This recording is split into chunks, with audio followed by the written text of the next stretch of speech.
X plus 1/x is equal to 3 అయితే X cube plus 1/x³ ఎంత? So point 1 మనం గుర్తుపెట్టుకోవాల్సిందంటే x plus 1/x is equals to a అయితే rules ఏం చెప్పానమ్మా, x² plus 1/x² కావాలి అంటే a² minus 2, X cube plus 1/x³ కావాలి అంటే ఏం చెప్పానమ్మా నేను, a³ మైనస్ 3a అని చెప్పాను. ఇప్పుడు నేను ఇక్కడ ఏమవుతున్నాడమ్మా, ఎక్స్ ప్లస్ 1/x ఇచ్చాడు, ఎక్స్ క్యూబ్ ప్లస్ 1/x³ అడిగాడు. అంటే ఆన్సర్ ఏంటమ్మా 3³ మైనస్ 3 ఇంటూ 3. 3³ అంటే 27 మైనస్ 9, 27 మైనస్ 9 అంటే ఎంతమ్మా 18. జాగ్రత్తగా ఉండండి, 18 36 రెండు ఆప్షన్స్లో ఇస్తాడు.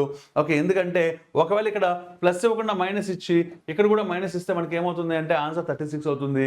ఓకే, దాని గురించి కూడా మనం డీటెయిల్గా చెప్పుకున్నాము ఫుల్ వీడియోలో.